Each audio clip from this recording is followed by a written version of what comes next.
In this lecture, we're going to have a look at the most common shortcuts in Adobe XD. I suggest you get familiar with these as early as possible so that you can be faster and more productive from the get-go. First of all, we need to learn how to move around the canvas properly. To do that, we can press the spacebar on the keyboard, and as you can see, the mouse cursor turns into a little hand, and by clicking and dragging while still holding the spacebar, you're going to be able to move around the canvas and move to other parts of the screen. Then we need to learn how to zoom in and out.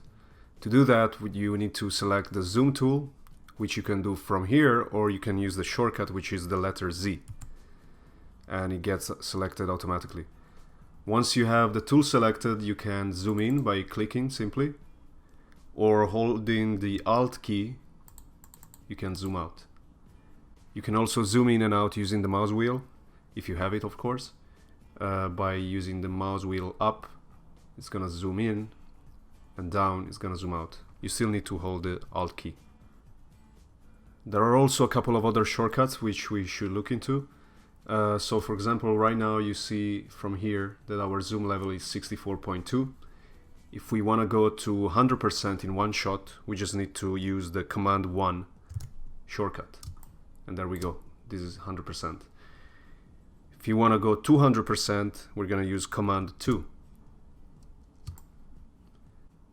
And if we want to see all the artboards included in our canvas, we use Command 0.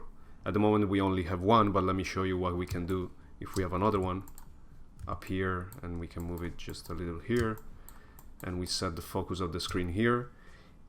If we hit Command 0, we're gonna see all of them. To select and move elements on your design, you're gonna use the Select tool, which you can activate over here, or with using the letter V. This is very important, you're gonna use it all the time, and you really need to learn how to use the letter V constantly. So once this is selected, you can basically click on any element of the screen, an artboard or any element like a shape or a piece of text. And once it's selected, you can drag it and move it around the screen. You can also select two elements at the same time by clicking and dragging. And then you can move both of them at the same time. Or as another example, you can create 3 rectangles like this, and let's say I want to select the one at the top and the one at the bottom.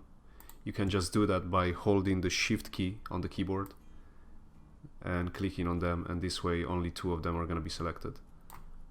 When moving elements around, there's another couple of situations where it's pretty handy to use the Shift key. For example, in this case, let's say we have this rectangle at the top and I want to move it at the bottom of the screen. If I hold the Shift key on the keyboard, I just make sure that the horizontal position doesn't change. It just gets dragged down perfectly, maintaining the same orientation. Same thing happens if I want to drag it horizontally. If I hold the Shift key, it doesn't change its vertical position. While, as you can see, if I just try to drag it back up without holding Shift, I'm a bit shaky, so I'm not sure if I'm gonna position it in the right position. One more thing I can do is hold the Shift key when I'm using the arrow keys to move things around. When this happens, you're moving things around by 10 pixel increments. So in this case, if I move down, hitting the down key 3 times, I know that I moved the rectangle down by 30 pixels.